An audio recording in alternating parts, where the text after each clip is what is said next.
10 лет назад произошла жестокая битва между Тяньву и Мову. Король-дракон был хозяином Мову, который потерпел поражение от короля Фэнтан. Многие считают, что король-дракон был убит, но на самом деле он был запечатан в теле нашего главного героя Чулин Чжао. Чулин Чжао – типичный безработный, который рассказывает истории о битвах и своей мечте стать похожим на своего героя, короля Фэн Тиня. Однажды вечером в ресторане своей матери он рассказывает историю о войне, которая произошла 10 лет назад между Тяньму и Моу. Юдеман – континент, известный своим миром и процветанием, однако когда началась война, все было совсем по-другому. Храм Мао обладал злыми силами, он был известен своей жестокостью и хотел захватить этот континент под командованием своего хозяина, короля дракона. Хотя он и был непобедим, это продолжалось недолго, так как он был побежден королем Фэн Тянем. Он устроил небесное наказание души, которое потрясло всех богов и призраков и непосредственно убило короля дракона. Пока зрители аплодировали, Цзай Фэн обвинил Чулина в том, что он бредит, думая, что он преемник Фэн Тяня и унаследует его завещание, поскольку он бесполезен и не имеет никакого влияния на других. Магические силы. Все в ресторане начали смеяться, ставя Чулина в неловкое положение, даже его мать устроила ему взбучку за его глупые истории. Где-то в другом месте можно увидеть, как девочка убегает от 3 подозрительных мужчин,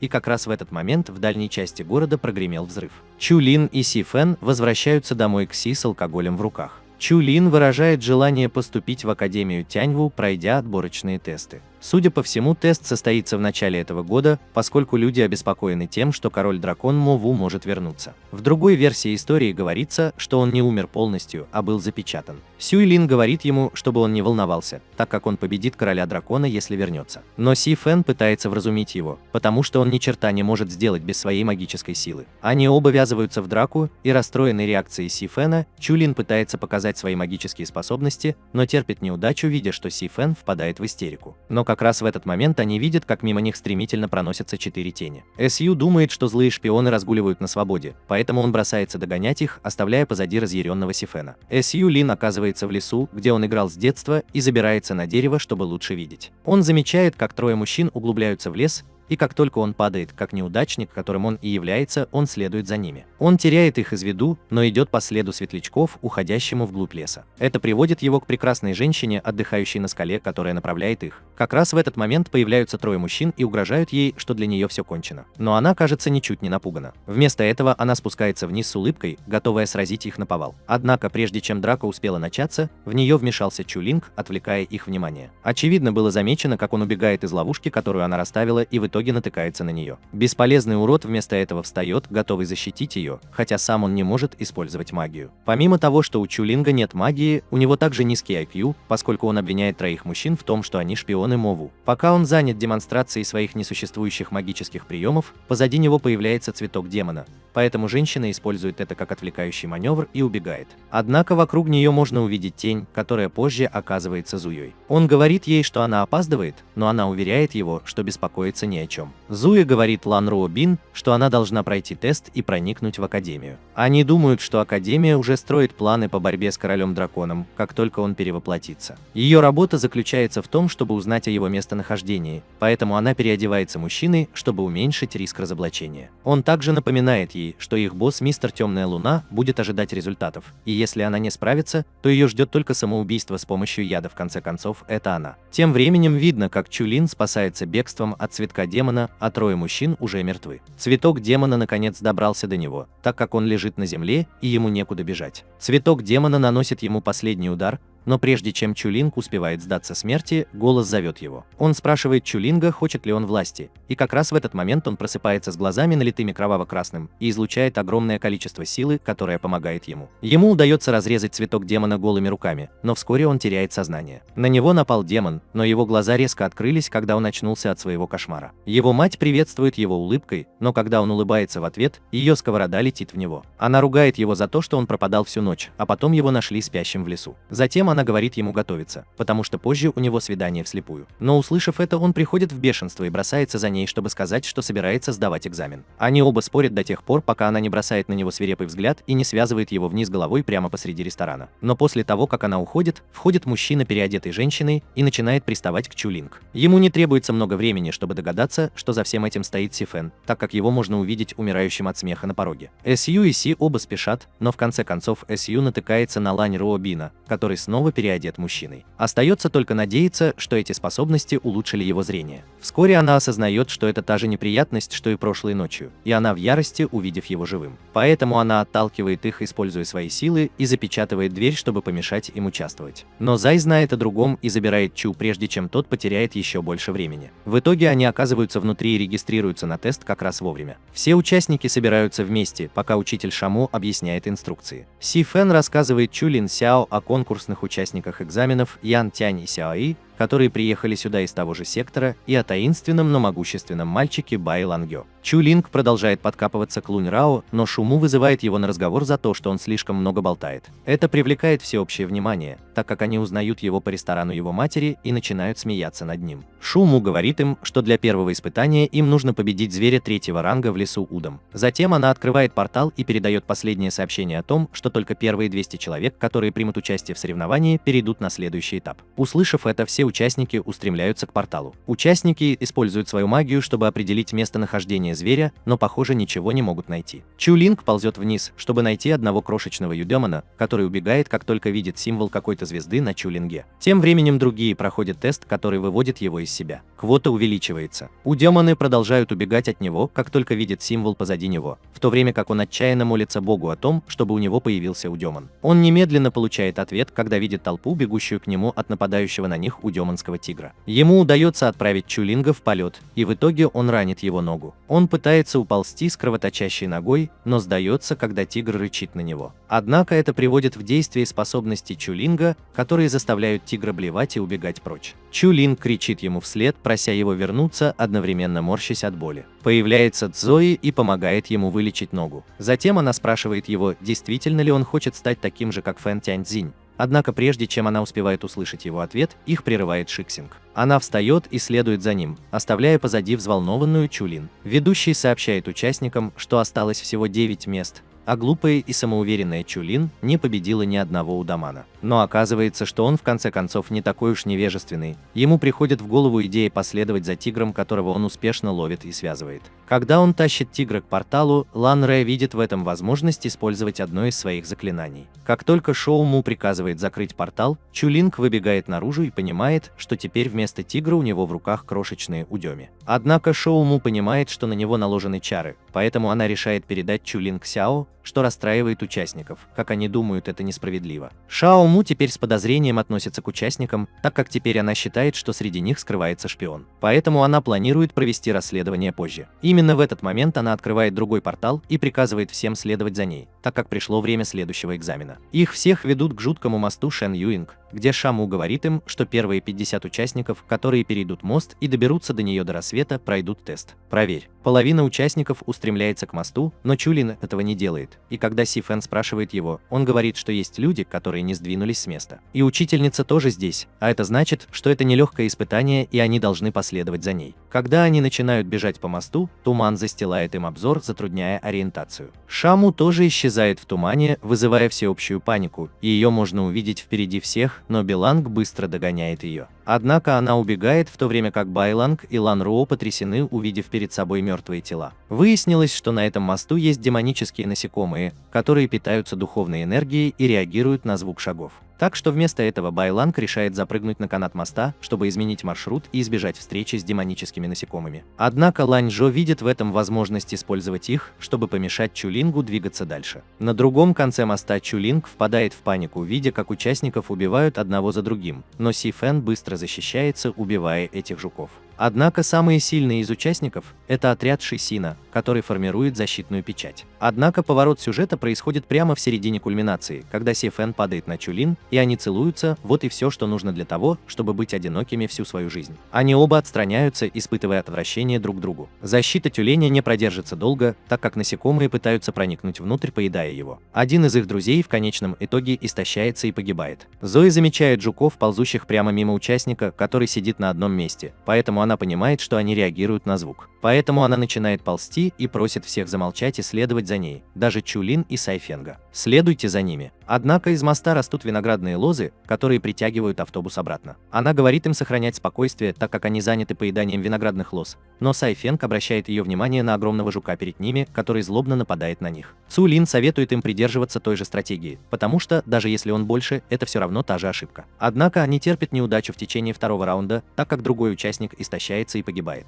Они немедленно образуют защитный барьер, но он не продержится долго, так как их несколько. И монстр избавляет их от неприятностей, сразу же ломая его, оставляя их беззащитными, поэтому они начинают применяя атакующие стратегии. Сяои использует свой огонь и заклинание, чтобы зажечь меч Сицина, и он использует его, чтобы отрубить свои длинные руки лозы. Однако это не причиняет ему даже царапины, а наоборот делает его еще более мощным, чем раньше. Оказывается, монстр может использовать магию, так что в итоге все участники превращаются в камень, за исключением Чулинг и Цзии, поскольку она сформировала защитный барьер. Однако это длится недолго, так как монстр прорывается сквозь него и хватает их, чтобы задушить своими виноградными лапами. Тем временем можно увидеть, как Байланг и Лан Руобин достигают конца моста сразу после Шаму. Чулинг Сяо оказывается в странном месте и задается вопросом, не попал ли он в ад. Как раз в этот момент появляется светящаяся фигура и говорит ему, что он запечатан в своем теле, и единственный способ спасти своих друзей – это сломать печать, прикоснувшись к ней. В первом классе Чулин Сяо настроен скептически, так как считает, что его обманывают. Но человек в небе показывает ему все, чего он может достичь, если у него есть хотя бы часть способностей. Он больше не будет неудачником, хотя и сомневается в этом. Убежденный своими словами и силой, Чуланг начинает ломать печать, высвобождая чудовище, которое он не в состоянии полностью понять. Где-то в другом месте Зуи наказывает Лан Роубин за то, что она задерживает выполнение своих заданий, причиняя неприятности Чулин, поскольку она рискует своей личностью и увеличивает свои шансы быть пойманной. Именно в этот момент Зуи замолкает, так как его шокирует запах ауры, и он понимает, что это короли драконов.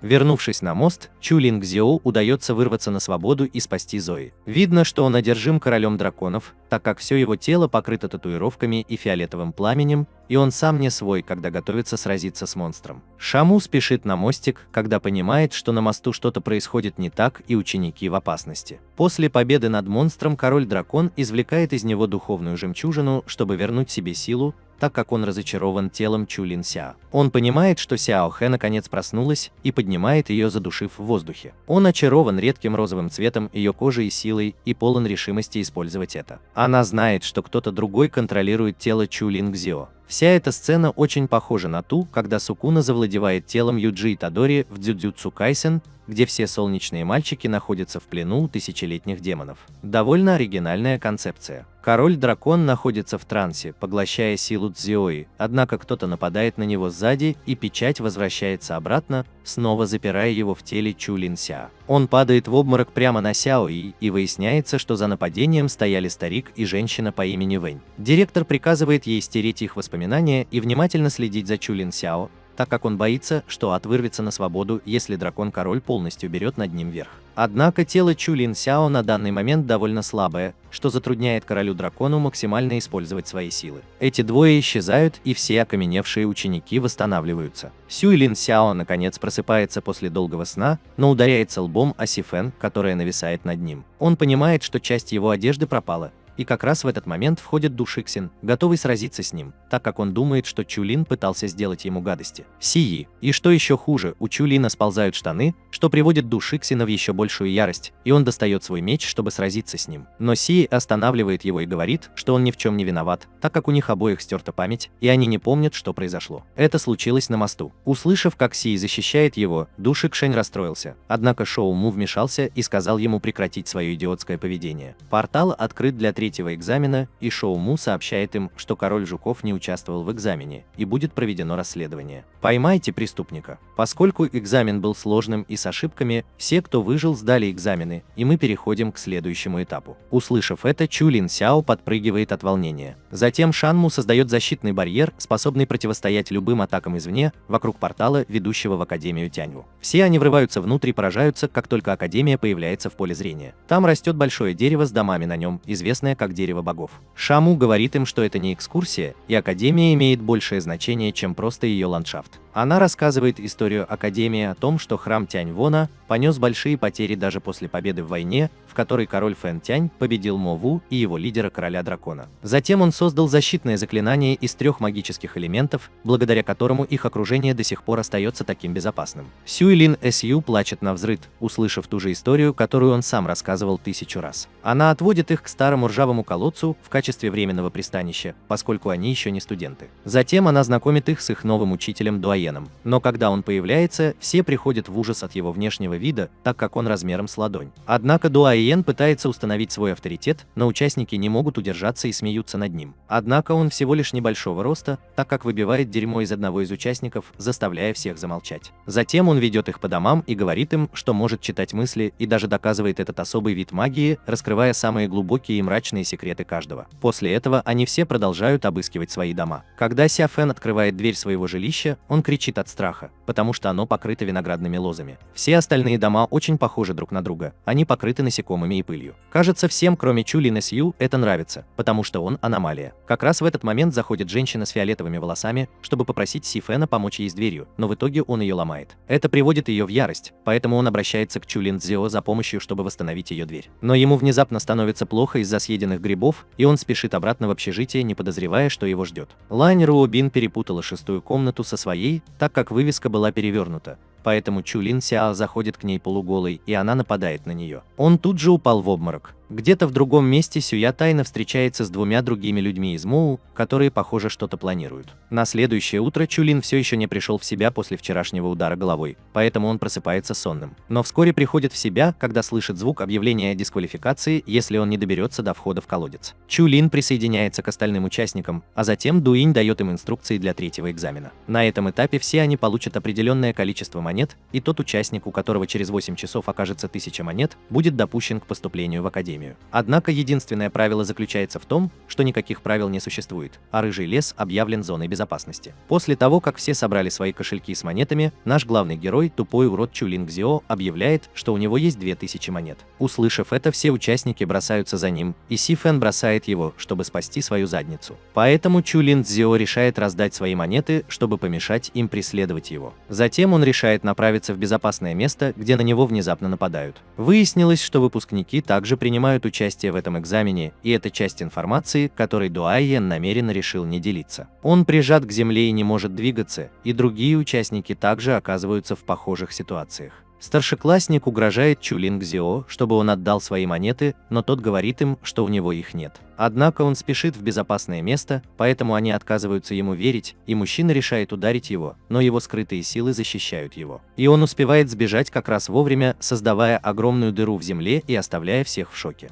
Старший синеволосый урод все еще не сдается и решает провести еще один раунд, но Чулинг видит, как он атакует в замедленной съемке, что дает ему достаточно времени, чтобы увернуться. К нему присоединяется другой ученик, но на этот раз Чулинг Цзио предпочитает атаковать, а не уклоняться, что отправляет их обоих в полет. Итак, девочка решает начать атаку «Дорога шипов», от которой он может спастись, перепрыгнув через 2 яйца. Он потрясен своей собственной силой, но похоже, это не в его власти, так как он снова падает на землю. Как раз в этот момент появляется его маленький удемон, чтобы спасти положение, и тычет своим рогом в зад мужчины. Но Лан Руобин связывает их всех растениями, используя свои способности, и забирает у них монеты. Однако Чулинг Цзио удается вырваться и бросается за ним. Однако его мнение меняется, и он бросается к Си Фэну, чтобы рассказать ему о силах, которые он только что обнаружил. Внезапно они слышат взрыв неподалеку. Выясняется, что шпионы Мову проникли в лес с драконьим шаром, чтобы найти духа владельца короля драконов. Они поймали Сяо и хотят испытать ее. Если она потерпит неудачу, то умрет. Увидев это, Чулинг Сяо бросается спасать их, прежде чем на него нападут.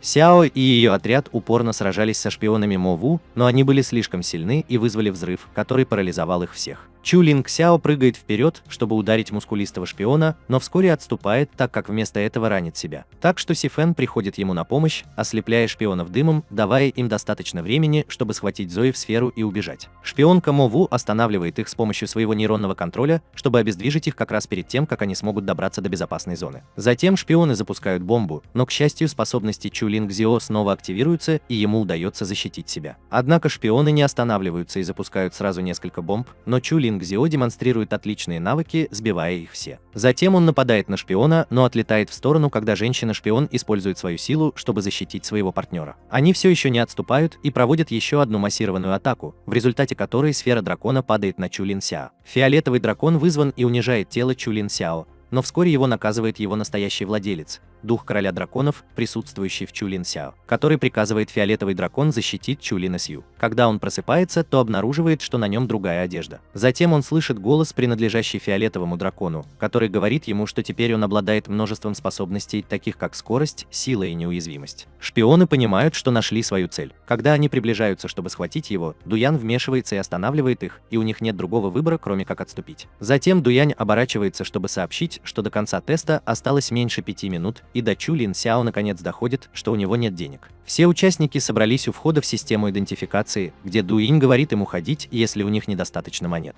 Он говорит им, что эти монеты обладают силой отпереть эту дверь и придать вам чистый цвет вашей индивидуальности. Он спрашивает, кто хочет добровольно пойти первым, и Беланг выходит вперед. Он кладет свои монеты в пасть льва и входит внутрь, а когда выходит, он становится мастером у демона с чисто черным цветом кожи. Си Фэн говорит Чулин Сио, что он был достаточно силен, чтобы одолеть 20 студентов Академии. Однако он слишком подавлен, так как большую часть своего времени проводил в борьбе со шпионами, поэтому не смог собрать достаточно монет. Следующая Лань Руобин, которая вступает в игру с 2000 монетами, но не получает чистый цвет. Вместо этого ей дают светло-зеленый, несмотря на то, что она такая сильная. Чулин Сью в ярости на него за то, что он сорвал экзамен и украл его монеты. Следующий доброволец Ду Шикшень. В воспоминаниях видно, как он получает монеты от своего товарища Шидая, который сказал ему, что он самый достойный из них всех и должен получить монеты вместо него. Так что ему и Си обоим удается пройти испытание. Тем временем Чулин Сяо все еще погружен в свое горе, но фиолетовый дракон напоминает ему проверить свой пояс, в котором он находит другую валюту. Но дракон и Чулин Сяо вступают в спор, пока Дуинь в последний раз не зовет добровольцев. Поэтому он подходит к льву с нулевой уверенностью, кладет монету в пасть льва и входит в дверь. Лев объявляет, что у него нет валюты с нулевой силой, что вызывает всеобщий смех. Но это длится недолго, когда Лев объявляет, что он дал одну духовную валюту, заставив всех замолчать. Он выходит, но он бесцветен. Это даже смущает Дуиня, так как это происходит в первый раз. Участники приходят в ярость и устраивают истерику, говоря, что экзамен был сфальсифицирован и его заставляют сдавать, в то время как другие страдают. Все они начинают протестовать и даже пытаются избить его, однако вмешивается Си Фэн, но он тоже оказывается втянутым в драку. Чулин Сью даже использует свою силу для атаки, но они все равно не сдаются. Как раз в этот момент заместитель директора упускает Вэнь, которая появляется и отталкивает их всех своей силой. Поскольку она важная фигура, Дуйон приказывает всем встать перед ней по стойке смирно. Но все они разглагольствуют и требуют объяснений. Вот и Вэнь, которая говорит им, что дверь идентификации является самым прекрасным представительством Академии Тяньву, а также уверяет их, что Чулин Сяо и Си Фэн. Они получат предупреждение, так как теперь являются официальными членами Академии Тяньву. Позже тем же вечером Лань Жобин встречается с Сюей, которая поздравляет ее с успешной сдачей теста. Он говорит ей, что обнаружил короля драконов, который запечатан в теле Чулин Сяо. Это открытие повергает ее в настоящий шок. В то время как Зоя говорит ей, что она должна защищать его до тех пор, пока артефакт, способный сломать печать, не будет возвращен из Академии Тяньву. Чулин Сяо чувствует себя подавленным со вчерашнего вечера, поэтому Си Фэн пытается подбодрить его, пока они идут к Академии. Когда они входят в Академию, они удивляются, увидев, что она освещена и все празднуют. Чулин Сяо так взволнован, что начинает бежать и натыкается на Шаму, которая разочаровывает их, говоря, что не ожидала, что у них получится. Они узнают, что вместо Шаму их главным учителем является вспыльчивая Дуянь, которая кричит на них за опоздание. Дуянь дает им инструкции по 3 урокам, основам медицине и полной подготовке. После инструктажа он отводит их всех к Ши Фан Ю, чтобы они выбрали оружие Юань. Дуйон ведет их к порталу, который ведет к Ши Фан Ю, а за порталом находится место, похожее на галактику. Вокруг них есть плавучие острова, на которых они будут выбирать себе оружие. Острова связаны между собой своими цветами, поэтому все они надевают соответствующие цвета и попадают на свои острова. Но когда Чулин Сью оборачивается, он видит только маленький домик на своем острове. Однако он второй человек после короля Фэн Тиня, который попал на бесцветный остров. Когда он открывает дверь, он встречает неких духов, которые просят его сыграть в кости, и он легко выигрывает, так как вырос в баре. Тем временем Бай Ланг и Лан Руобин, как всегда, быстры и уже добрались до базы, выбрав свое оружие. Другие участники группы выбрали такое оружие, как меч, кинжалы и даже флейту. После 50 раундов духи наконец позволили Чулин Гзио выбрать оружие, спрятанное в разных языках пламени. Поэтому он использует духовную валюту, чтобы расплатиться с ними, что повергает их в шок, так как для первого курса практически невозможно обладать духовной валютой. Затем он ходит взад и вперед между языками пламени разных размеров, пытаясь добиться реакции духов. Но в итоге выбирает деревянную доску, и все смеются над ним за то, что он такой, какой есть на самом деле. Позже тем же вечером он задался вопросом, действительно ли эта деревянная доска особенная, поскольку духи были просто шокированы, когда он ее выбрал. Как раз в этот момент повсюду раздается несколько взрывов, так что студенты выходят проверить, что случилось, но их преследуют старшеклассники, которые пытаются украсть их оружие у Демона. Среди всего этого хаоса шпионы Мову вернулись и угрожали Даси Цину, чтобы он отдал свой меч. Тем временем Биланг и Лань Руобин, похоже, единственные, кто сопротивляется и способен защитить свое оружие. Когда старшеклассники входят в общежитие Чулинг Цзио, они удивляются, увидев, что у него вместо оружия только обычная деревянная доска. Поэтому старшеклассник говорит ему беречь свое оружие, так как оно может блокировать урон. На следующий день Си Фэн рассказывает Чулинг Цзио, что эти студенты были из клана Чистых Цветов, могущественной студенческой организации. Однако Си Фэн смог сохранить свой кинжал, отдав половину своих сбережений. Все ученики собрались здесь, чтобы получить базовые знания об оружии Юдомана. Но Дуин не знает, что у большинства учеников прошлой ночью украли оружие. Поэтому он спрашивает, у кого еще осталось оружие. Но это всего лишь горстка студентов. Так что он ругает их всех за то, что они недостаточно сильны, и просит пока раздобыть оружие для тренировок. На следующий день Чулин Сью пишет письмо своей матери и лжет, уверяя ее, что у него все хорошо, несмотря на то, что он живет в трудных условиях. И у него все еще нет никаких проблем. Есть идея, что можно сделать из его деревянной доски. Позже в тот же день Дуян останавливает учеников посреди тренировки и знакомит их со своими подопечными, с которыми им предстоит сражаться. Некоторые студенты считают, что он один из старшеклассников, причастных к инциденту прошлой ночью. Дуянь выбрал Сисина в качестве первого добровольца, который будет сражаться со старшим по званию. Да Шитин атакует первого, используя технику меч, часть горы. Но его противник быстро уклоняется и контратакует его, используя технику 1000 рук, которая отправляет Да Шиксина в полет, и он теряет сознание, падая обратно на землю. После своей первой победы над новичками, он попросил Дуяна позволить ему сразиться с Лан и Лан Руобинем вместе. Друг Хью и Се взволнован, так как форма. Лэшбэк показывает, что они были тяжело ранены прошлой ночью после того, как их избили два сильнейших новичка. Но они оба сражаются так хорошо, что в итоге даже поцарапали ему лицо. Вся толпа была ошеломлена, когда они стали свидетелями драки в прозе. В следующий момент Хван Си вызывает Чулин Сяо и Си Фэна на поединок, и нет необходимости говорить, что цвет их лиц мгновенно исчезает. Чулин Сяо бросают как ребенка, и он удивляется, почему он не может использовать свои силы, поэтому фиолетовый дракон говорит ему, что он все еще не может этого сделать. Контролируйте силу короля жуков. Однако выяснилось, что он получил вторые оружия с острова, которое он может использовать. Четверо из них, похоже, изнашиваются, когда они сражаются с HEC. Но Биланг разрабатывает стратегию, поскольку он выяснил, что HEC получают огромную силу от своего плаща. Значит, они все решили атаковать с трех разных сторон. Однако, когда Лань Руобин велит Чулин Сяо спрятаться, он приходит в ярость. Когда все они двигаются, чтобы напасть на него, он и Си сражаются с ними одновременно, так что Чулин Сяо видит в этом возможность напасть на него сзади. Но ему и Си все равно удается сражаться, возвращаюсь. Однако способности Чулин Гзио проявляются, и он способен уклоняться от атак, а затем использует свое второе оружие у Демона, вакуумную печать, которая поглощает его плащ. И показывает, что у него 4 руки, поэтому он смог нанести несколько ударов одновременно. Это разозлило Хун Си, и он попытался избить Чулин Сяо, но Дуянь остановил его. После того, как они оба поклонились, Чулин Сяо вернул свой плащ. Видно, как Хун Си просит прощения у мастера клана Чистых Цветов за то, что проиграл Чулин Сяо. Мастер говорит ему, что он опозорил весь клан,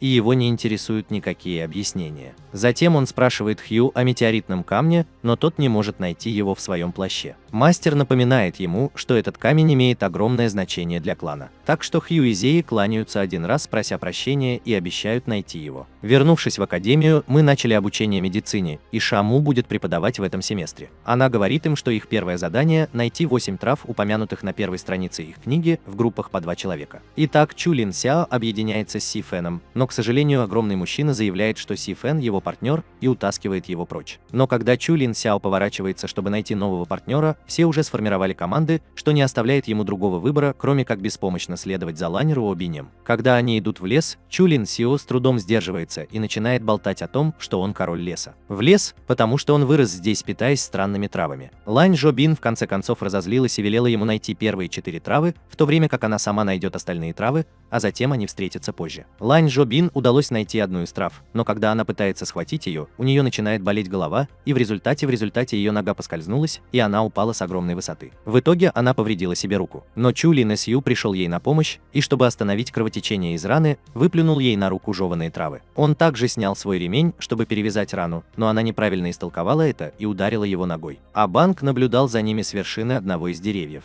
Спустя 2 часа все выстроились в очередь, чтобы Шаму мог выставить им оценки. Но когда наступает очередь Лан Рэбин, она вот-вот провалится, так как у нее есть только одна трава. Однако Чулин Сью снова приходит ей на помощь с самыми большими мешками трав, что приносит ей плюс. Увидев этот жест, Руобин краснеет и говорит, что в следующий раз ему можно доверять. Позже Сифен расстроился, потому что Чулин Сяо удалось найти больше трав, чем ему, но он останавливается, когда видит, что собралась большая толпа. Поэтому он решает подойти поближе и видит, что Хуанси издевается над Чулин Сяо. Но когда он замечает Сайфена, он делает «подайте ему сигнал», что только они понимают. Затем он снова вызывает Хунси на бой, но с условием, что в случае победы он получит комнату Хунси. Однако, если он проиграет, он покинет Академию и позволит Хунси делать с ним все, что он захочет. Как раз в этот момент Сайфенг приводит Шаму, и Чулин Сяо говорит ей быть судьей их поединка. Она соглашается и говорит им, что единственное правило – не убивать друг друга. Как только начинается драка, Чулин Сяо начинает отчаянно убегать, в то время как они с Си наносят ему 1000 ударов.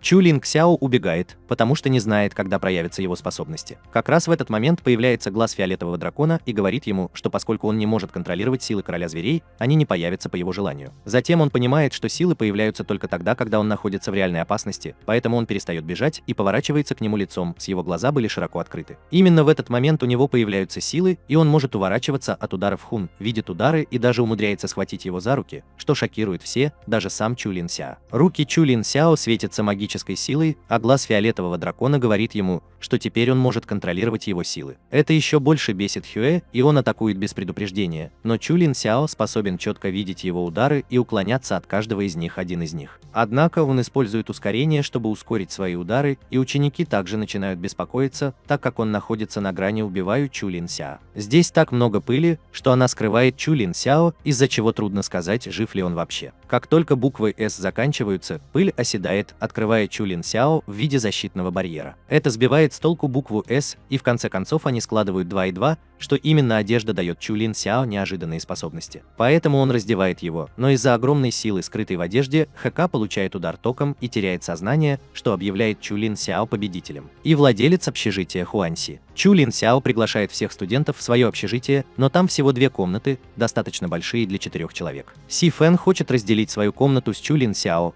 но вмешивается Лань Руобин и даже угрожает ему, чтобы он отстал. Итак, Чулин Сяо и Лань Руобин оказались в одной комнате, но она создала границу из ядовитой лозы посреди комнаты, чтобы защитить свою личность, и предупредила его, чтобы он не пересекал ее. В то время как Биланг в конечном итоге встречается с Сайфенгом, который раздражает его своей глупой семейной историей о том, что они члены королевской семьи. Где-то в другом месте его и Си связывает и избивает его хозяин, который обвиняет его в запятнанной репутации клана Чистых Цветов, поскольку они никогда раньше не проигрывали так ужасно. Гийон информирует Ву о растущих проблемах клана Чистых Цветов. Он говорит ей, что Ву и Си намеренно затеяли драку с Чулин Сяо. Но когда кто сказал ему, что они не могут принять строгие меры против группы, поскольку их родители или родственники являются частью высшего руководства Академии Тяньвудиань. Поэтому она сказала ему тайно исследовать камень суши, потому что она думает, что только кто-то с сильным и влиятельным прошлым может быть достаточно храбрым, чтобы украсть его. Позже той же ночью Чулин Сяо изучает свое оружие, деревянную доску и Чжукунынь, но когда он берет его в руки, из него выпадает косточка для суши. Это пугает его, так как он понимает, что это именно тот камень, который хотел Хунси, и в итоге он оказался у него. Когда он впитал в себя свой плащ, он случайно разбивает свою деревянную доску, в результате чего обнаруживается еще один суоши, спрятанный внутри дерева. 2 камня сливаются, образуя другой камень. Чулин Сяо задается вопросом, как это произошло, когда видит, как Лань Руобин крадется из дома посреди ночи, поэтому он решает последовать за ней. Но она быстро и исчезает из поля его зрения. Однако Бай Ланг тоже преследует ее, и она замечает его, но во время погони она падает с дерева, потому что у нее закончилась духовная энергия. И вместо этого она посылает свою духовную бабочку. Лань Жобин борется со своими силами, поэтому она решает снять плащ, так как он тяжелый и требует слишком много ее духовной энергии. Она наступает на камень, чтобы собрать энергию. Тем временем Чулин Гзио издалека замечает что-то светящееся в лесу, поэтому он решает подойти поближе и удивляется, увидев ту же девушку, что и раньше. Он пытается подойти ближе, но наступает на ветку, которая привлекает ее внимание и нарушает ее ритм. В результате она проходит мимо, выходит. Так что у Чулинг Цзио не остается иного выбора, кроме как отнести ее к себе в общежитие. Он уложил ее отдохнуть на свою кровать и внимательно осмотрел ее и заметил блестящий драгоценный камень у нее на лбу, но когда он прикоснулся к драгоценному камню, то увидел, как они вдвоем окружены огнем. Как раз в этот момент она просыпается и оказывается в неудобной позе. Поэтому она знакомит его с Щелкунчиком и связывает его виноградными лозами. Она также предупреждает его, чтобы он никому не рассказывал о том, что он видел, заставляя его съесть заклинание. В ответ Чулин Сяо говорит, что понимает ее, поскольку поскольку он тоже сирота, усыновленный женщиной, которая никогда не рассказывала ему, как умерли его родители. Си Фэн слышит их разговор и спрашивает Чу Лин Сяо, что он задумал. Пока он отвлекается и отвечает Си Фенгу, Лань Руобин видит в этом возможность сбежать, но оставляет свое ожерелье. На следующий день Байланг находится в кабинете директора, и выясняется, что он тайно работает с ними, чтобы поймать шпионов Мову. Он спрашивает, должны ли они что-то предпринять по этому поводу, но директор говорит Байлангу подождать, так как они хотят от этого чего-то большего. Тем временем Чу Лин Сяо расхаживает взад-вперед, когда Сяо и зовет его. Они оба приветствуют друг друга и начинают краснеть. Но Чу Лин Сяо переходит к делу и спрашивает ее, не могла бы она рассказать ему что-нибудь об ожерелье Лань Жобин. Однако Зои думает, что ожерелье предназначено для нее, поэтому он сразу же уточняет, что оно принадлежит другой девушке, и дает ее описание. Но Зои просто разочарована, услышав это. Она спрашивает об имени девушки, но Чу Лин Сяо успевает произнести только ее фамилию, прежде чем начинает кашлять кровью из-за заклинания, которым его накормила Лань Жобин. Зои использует свои силы, чтобы исцелить его, и говорит ему, что опаздывает на занятия. Однако Лань Руобин подслушивала их разговор и беспокоится, что ее личность находится под угрозой. Сьюи встречается с Шиксином в лесу и расспрашивает его о семье Хуа. Он рассказывает ей, что они были очень могущественной семьей, но они исчезли перед битвой в Тяньму. И с тех пор от них нет никаких следов. Замечено, что Чу Лин Сяо опаздывает на второй урок, и Шикшин дает ему карту места их тренировок. Но хитрая улыбка на его лице указывает на то, что он подставил его и дал ему неправильную карту. Значит, Чу Лин Сяо сбился с пути. Как раз в этот момент на него нападают члены клана Чистого Цвета, которые просят у него камень Цуоши. Чу Лин Сяо пытается использовать свою силу, но ему это не удается, и он убегает. Однако старшеклассники догоняют его и начинают атаковать, но ему удается высвободить свой защитный барьер, который отправляет их обоих в полет. Однако Чу Лин Сью находится на грани потери сознания, и к нему подходит человек в маске и говорит, что в его теле есть две разные части. Святые силы настолько сильны, что его тело не в состоянии поддерживать их, и при таких темпах он неизбежно сдастся и ослабеет. Вернувшись на тренировочную площадку, Си Фэн набросился на Ци Сина за то, что тот дал Чу Лин Сяо неправильную карту. Но Ци Син, похоже, не сожалеет об этом. Си советует сообщить инструктору и поискать его, и Сай Фэн соглашается. Но когда он оборачивается, то видит, что Байланг и Лань Жобин уже ушли. Байланг следует за ней, в то время как она посылает своих духовных бабочек разлететься в разные стороны и искать его. Тем временем Чу Лин Сяо морщится от боли и изо всех сил пытается встать. Человек в маске говорит ему, что две внешние духовные силы с каждым днем ухудшают состояние его тела,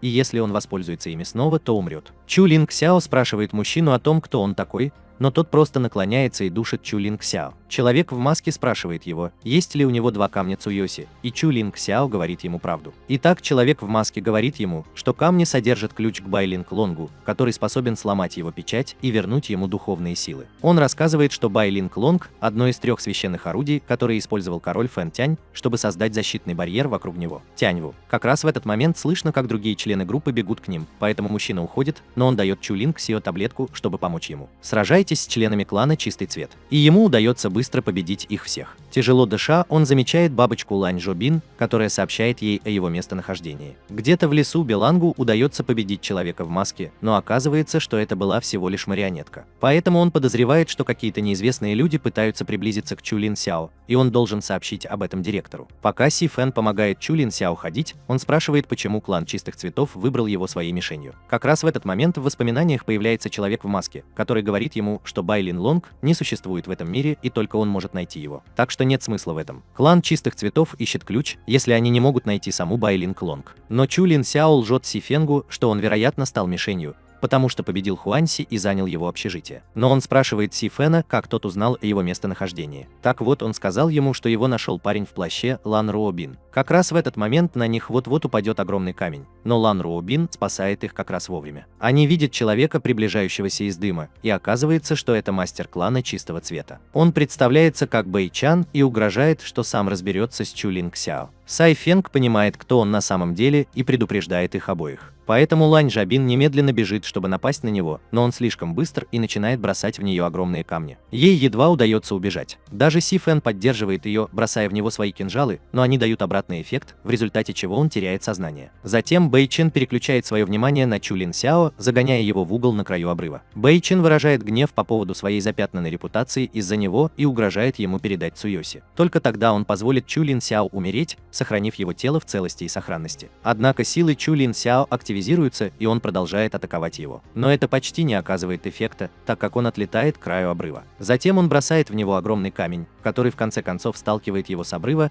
но барьер едва успевает защитить Чу Лин Сяо. Затем Бэй Чан душит его в воздухе. Лань Жобин видит, как разворачивается эта сцена, и использует свои ветры, чтобы напасть на него, но он уклоняется от этого. Однако это ее не останавливает, и она загоняет его в угол отовсюду, удерживая в воздухе своими лозами, и отправляет в полет. Затем она спасает Чу Лин Сяо, но Бэй Чан в безопасности, поэтому они все начинают убегать. Однако все трое парализованы, и Чу Лин Сяо понимает, что шпионы из Мову вернулись. Он сбит с ног, и она сканирует его в поисках Цуоши, но ничего не находит. Однако она находит ключ к спасению длинной ведьмы, что очень приятно видеть Бэйчан. Выясняется, что лидер клана Чистого Цвета и шпионы Мову тайно работали вместе, так как Бэйчан хочет захватить Тяньву, потому что директор игнорировал его на протяжении стольких лет. Чу Лин Сяо потрясен, узнав, что шпионы Мову также являются частью группы Чистый Цвет. Все трое все еще парализованы, пока Бэйчан готовится убить их, потому что они знают слишком много секретов группы Чистый Цвет. Поэтому он начал атаку, но камень остановился в воздухе, и Бэйчан был парализован. Оказывается, два других шпиона хотят защитить Чу Лин Кзио, так как знают, что король-дракон находится внутри него. Она использует полный контроль над своими нервами, чтобы остановить Бэйчана, давая им троим достаточно времени, чтобы сбежать. На следующий день Чу Лин Ксяо сообщила об этом инциденте, так что вся группа клана Чистого Цвета будет высмеяна, и в качестве наказания они будут заключены в тюрьму. А позже в тот же день Дуянь вернет ключ мастеру. Однако ключ возвращается к Чу Лин Сяо, когда человек в маске забирает его и возвращает ему. Тем временем Лан Руобин встречается с Зуи в лесу, которая спрашивает, как поживает тело мастера, ссылаясь на Чу Лин Сяо.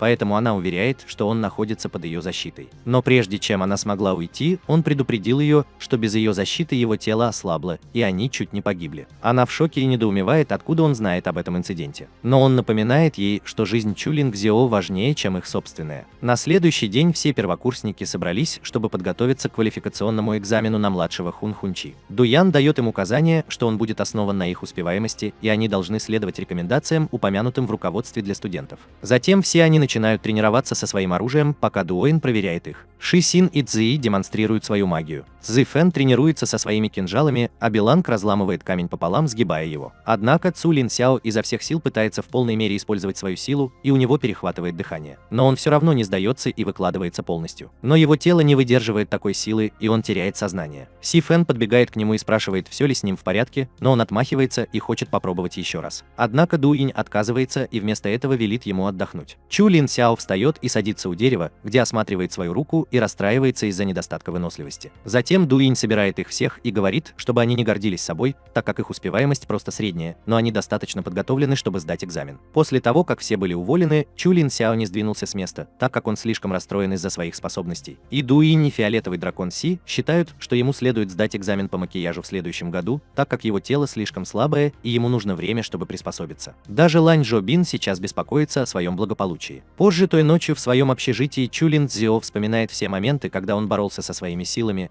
когда он сражался с членами клана Чистого Цвета. И человек в маске сказал ему не сопротивляться так сильно, и во время тренировки тоже. Он отказывается сдаваться или быть слабым, так как хочет стать героем, как король Фэн Тянь. Он размышляет обо всем своем путешествии в Академию Тяньву и действительно расстроен, потому что если он не сможет сдать квалификационный экзамен даже для младших, то он не будет таким сильным, как король Фэн Тянь. Ключ от Бай Лай Лонга сияет в его руке, но он решает вернуть его вскоре после того, как к нему вернутся силы, сломав печать. Затем он встает и выходит из своего общежития посреди ночи. Пройдя некоторое время, он достигает места назначения, куда его пригласил человек в маске, и вскоре прибывает. Чу Лин Сяо говорит ему, что хочет вернуть свою духовную силу. Когда они гуляют, Чу Лин Сяо спрашивает его о местонахождении Бай Лай Лонга. Тогда человек в маске оборачивается и просит у него ключ. Ключ начинает светиться в его руке, и внезапно из ключа начинает исходить огромное количество магической силы, которая затем определяет местонахождение Ба Ла Лонга. Таким образом, человек в маске показывает, что Ба Ла Лонг не ограничен временем или пространством и существует в любой точке этого мира. Но духи, которые защищают Ба Ла Лонга, начинают нападать на человека в маске, поэтому он готовится дать им отпор. Он начинает уничтожать их одного за другим и захватывает в плен. Затем он приказывает Чу Лин Кзио направиться в зал, продолжая ловить духов, которые преграждают ему путь. Пройдя по длинному коридору, Чу Лин Кзо замечает Бай.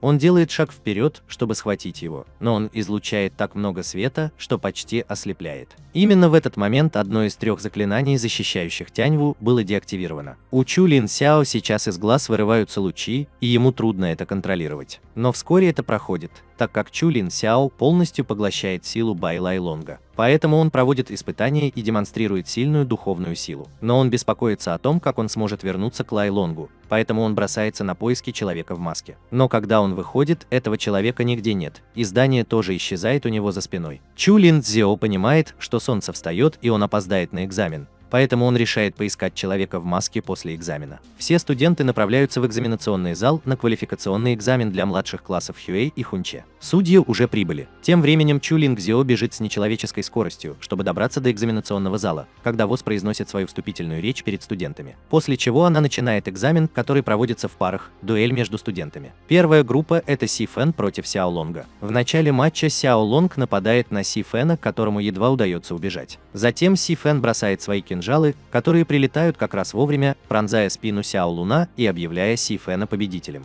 После нескольких поединков Чу Линг Сяо наконец прибывает вовремя на свой матч против Нань Вубэя. У его противника есть огромные мечи, которые он использует, чтобы немедленно атаковать Чу Линг Сяо. Однако он поглощает Бейли Лонг, так что такая атака не оказывает на него никакого эффекта, поскольку он блокирует ее локтем и одним ударом побеждает Нань Вубэя, шокируя всех. Где-то в лесу Сюэ готовит свою армию для проникновения в Тяньву. Чу Лин Сяо так вымотался после боя, что потерял сознание. Но как раз в этот момент раздался взрыв, и армия Мову вошла в экзаменационный зал. Они не теряют времени даром и начинают нападать на студентов, поэтому все учителя опускают головы, чтобы защитить студентов от гибели. Но Дуйон остается в стороне и пытается читать мысли, чтобы узнать, кто это такой, кто стоит за этим нападением. Тем временем студента душат, но Шоу Му вмешивается и сбивает мужчину с ног, чтобы защитить студента. Армия ходит вокруг и убивает студентов одного за другим. Но Ду Инь сбивает с ног нескольких солдат армии Мову. Тем временем Шиксин убегает с Саю, но она продолжает спрашивать его, куда они направляются. Однако они встречают члена клана Мову, но он убегает после того, как Шиксин показывает ему символ клана чистого цвета. Среди хаоса Си Фэн спешит к Чу Линг Сяо, который без сознания, чтобы разбудить его. Но тут вмешивается Зя, предупреждает Си Фэна отойти в сторону и нападает на него. Зя нависает над Чу Лин Сяо, но вскоре на него нападает мастер. Но Зя знает, кто он на самом деле, и называет его королем Фэн Тянь, шокируя всех учителей. Как раз в этот момент армия Тяньву окружает Дзю, и король Фэн Тянь приказывает Байлангу и армии разобраться с оставшейся частью Мову. Король Фэн Тянь рассказывает, что все это время наблюдал за ними и был в курсе каждого их действия и плана. Но Зоя не теряет времени даром и начинает нападать на короля Фэн Тянь. Несмотря на свой преклонный возраст, он способен защищаться и уворачиваться от всех его атак и даже наносить ответные удары, которые отправляют Зою в полет. Поэтому он решает превратиться в зверя, что делает его сильнее, и он снова бросается в атаку. И на этот раз ему даже удается поцарапать лицо Фэн Тянь Кинга, так что у него нет выбора, и Фэн Тянь Кинг возвращается к своему молодому я. Но Зую тоже не сдерживается, и меняется его форма, снова станет сильнее. Тем временем Лань Руобин отправляется спасать Чу Лин Сяо, которая все еще без сознания, а дым слишком сильный, чтобы она могла что-либо разглядеть. Король Фэн Тянь приводит Хан Ю Тяньфа, который в итоге жестоко нападает на руку Зии. Король Фэн Тянь предупреждает Зию и спрашивает, хочет ли он стать следующим Колон Квангом. Хан Ю Тяньфа контролируется королем Фэн Тянем, который приказывает ему убить Чжу, но он берет в заложники Лань Руобина. Так что король Фэн Тянь немедленно прекращает это. Чжу рассказывает, что она последний представитель семьи Хуа, так что если он убьет ее, мы покончим со всей нашей родословной. Однако Лань Руобин быстро атакует и использует свои лозы, чтобы связать Ся. Так что король Фэн Тянь использует эту возможность, чтобы контролировать Хан Юй Тяньфа и направить его на Ся, чтобы прикончить его. Но это отнимает много сил у короля Фэн Тянь, и он теряет свою выносливость, когда возвращается к своему прежнему состоянию и падает на землю. Король Фэн Тянь подходит к Лань Руобин и говорит ей, что он расскажет ей все, что она захочет узнать, а затем направляется к ней. За Чу Лин Сяо, которая все еще в отключке, как спящая красавица. Но когда он шел, на него внезапно напали, и это был никто иной, как Вэнь Ху. Лань Руобин помогает королю Фэн Тянь, который кашляет кровью, но все еще собирается с силами, чтобы спросить Вэнь, кто она такая, почему она напала именно на него. Именно в этот момент Вэнь, которая призывает армию Мову, говорит, что не может позволить ему остановить ее отчима. Услышав это, он испытывает еще больший шок, так как его здоровье также ухудшается с каждым днем. Именно в этот момент Шаму и Дуянь бросились на помощь учителю. Когда кто-то продолжает рассказывать свою историю о том, что она узнала короля Фэн Тяня с первого взгляда, когда он запечатал ее отчима внутри Чу Лин Цзя. Он всегда бросал ее и игнорировал. Но она была настолько одержима жаждой мести, что все эти годы была привязана к нему, прячась у всех на виду. Она поняла, что ее шанс наконец-то появился, когда увидела его реакцию при виде Чу Лин Сяо на мосту. Затем она разработала план, в котором научилась управлять марионеткой, которая привела Чу Лин Сяо к Бай Лин Лонгу. Затем она сказала ему, что Ку Лу Ван скоро оживет. Тем временем Си Фэн пытается разбудить Чу Лин Сяо. хотя он и слышит его голос, но он где-то потерялся. Затем он осознает, что вернулся туда, где находится печать, и понимает, что теперь напротив печати сидит другой человек. Он представился как Кулу Ван, так что фиолетовый дракон Си приветствует его возвращение. Чу Линг Сяо потребовалось 2 секунды, чтобы сложить 2 и 2, когда он понял, что печать была сломана. Несмотря на то, что ему не удалось спастись, он все еще пытается убежать, но Кулу Ван ловит его и съедает. Когда Чу Лин Сяо просыпается и открывает глаза, они исчезают. Теперь он находится под контролем короля дракона, и его истинное я нигде не видно. Тело Чу Лин Сяо теперь обладает всей силой короля дракона, которую Кулу Ван использует для нападения на Си Фэна и других солдат. Затем он подбегает к Вэнь Ху и теряет сознание, что шокирует короля Фэн Тиня, поскольку он понимает, что печать была сломана. Появляются 2 озорных ученика из группы «Чистый цвет» и парализуют короля Фэн Тиня и его людей. Именно в этот момент Бай Чен раскрывает себя и высмеивает короля Фэн Тиня за то, что тот никогда не ценил его достаточно высоко. Затем он использует свои силы, чтобы перенести его и остальных членов клана Мову. Ду Инь рассказывает, что он прочитал мысли Бай Ченя, и они были перенесены к алтарю последней битвы. Итак, король Фэн Тянь говорит им, что они должны спасти Чу Лин Сяо в течение 4 часов, иначе будет слишком поздно. Где-то в другом месте можно увидеть настоящего Чу Лин Сяо, заключенного в тюрьму другого типа, где он борется и испытывает постоянную боль. Когда Вос и ее армия прибыли к руинам последней битвы, она велит Бао Гую спуститься по лестнице, а сама следует за ним следом. Приказываю всем ждать там и никого не впускать внутрь. Тем временем видно, как армия Тянь Ву спешит к этому месту. При смене обстановки тело Чу Лин Сяо покоится в центре храма. Однако видно, как душа Чу Лин Сяо борется, но это причиняет ему только боль. Поэтому Кулу Ван говорит ему стать частью его самого. Но Чу Лин Сяо немедленно отказывается и говорит ему, что его дух так же бесцветен, как и дух Фэн Тянь Цина, который однажды победил Кулу Вана. Однако, услышав его эмоциональную речь, он просто отшучивается. Где-то в другом месте Ши Син все еще бегает с Си, и пока ей не надоест, и она не отпустит его руку. Она обвиняющим тоном спрашивает его, знал ли он все, и он признается, что знал, потому что больше не мог этого выносить. Он глаз да Цзянь Чжунзи, но он не смог бы поступить в школу, если бы ее смерть не помогла, и он даже проиграл против нее. Чу Лин Сяо, что еще больше задело его самолюбие. Он говорит Цзы, что знает, что она любит Чу Лин Сяо, но ничего не может с собой поделать, потому что тоже любит ее. Услышав его признание, Цзы застигнута врасплох, но Кикшин продолжает говорить и открывает ей, что Чу Лин Сяо – настоящая цель Моу, поскольку Кулу Ван находится внутри.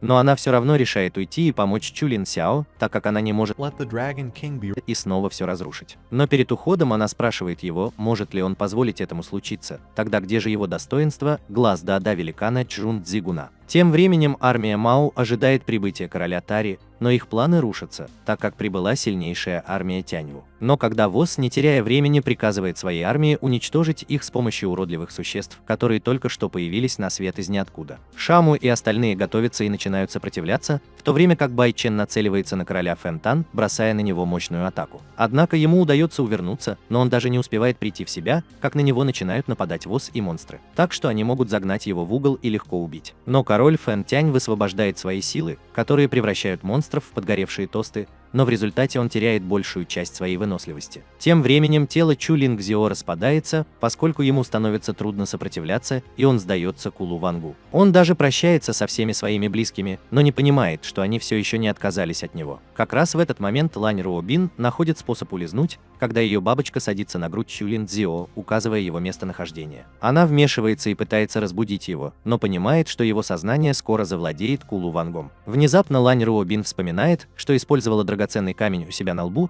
и она переносит свое сознание в разум Цзио Чулинга. Как только она проникает в его разум, она открывает Чулинг Сяо, что она тот самый парень в плаще, которого он встретил, и она верит, что они могут победить как команда. Кулу Ван узнает ее, поскольку она принадлежит к семье Хуа, но это его не беспокоит, поскольку он продолжает удерживать Чулинг Сяо заложник. Затем он нападает на Лань Руобин, которая борется против его власти, и, видя ее в этой ситуации, прозрачный дух Чулинг Сяо пробуждается, что позволяет ему, чтобы вырваться из схватки Кулу Вана. После этого аура короля дракона полностью исчезает, и Саи также прибывает вовремя, чтобы спасти короля Фенгтана и исцелить его. Все трое все еще на совести Чулинг Сяо, поскольку Лань Руобин и Чулинг Сяо сражаются с королем драконом. Однако демонстрация силы Чулинг Сяо не имеет никакого эффекта при столкновении с Кулу Ваном, поэтому Лань Рэйбин использует свои лозы, чтобы сдержать его. Но он просто набирается сил и освобождает себя. Ку Луван обещает пощадить их, одновременно высвобождая еще больше своей силы, что вынуждает Чулинг Сяо использовать свою бесцветную духовную силу, чтобы защитить Лан Руоби. Но их щит разрушается, и Ку Луван показывает, что поскольку они находятся в его владениях, они должны соблюдать правила владения. Он показывает, что первое правило заключается в том, что его сила безгранична, поэтому он нападает на Чулинг Цзё. Однако он пытается увернуться, но его сила поглощается, что раскрывает вторые правила. Чем больше духовной силы они используют, тем сильнее он становится, что позволяет ему возрождаться еще быстрее. Лан Руобин использует свои виноградные лозы, чтобы оттащить Чулинг Хо назад и защитить его своим телом от нападения. Когда она начинает медленно исчезать, Ку Луван раскрывает третье правило, которое заключается в том, что если кто-то терпит поражение в своих владениях, его духовная сила также поглощается. Когда она исчезает, она говорит Чулин Сью, что хотела отплатить ему за все те времена, когда он помогал ей. Наблюдая, как она исчезает из его сознания, Чулин Сяо становится суперчадом и избивает Ку Лувана, который пытается удержать его с помощью силы виноградной лозы, которую он использует. Впитано от Лан Рюбина. Шуан Цзэо просто обстреливает его энергетическими шарами, однако каждый раз, когда он использует свои силы, Ку Луван оживает быстрее. Когда Наруто перестает использовать свой режим Биджуу и пытается избить Ку Лувана кулаками, он теряет кисть, а затем и вторую руку. Ку Луван встает и душит Чулинг Сяо до тех пор, пока они не заговорят о семье Хуа, которую Чулинг Сяо показывает, что все они мертвы. Внезапно появляется яркий свет, и Ку Луван кашляет кровью. В реальном мире Лань Руобин использует свои виноградные лозы, чтобы уничтожить владение короля дракона. Когда Чулин Сяо просыпается, Лань Руобин накладывает более сильную печать и обещает убить его, если он раскроет ее личность.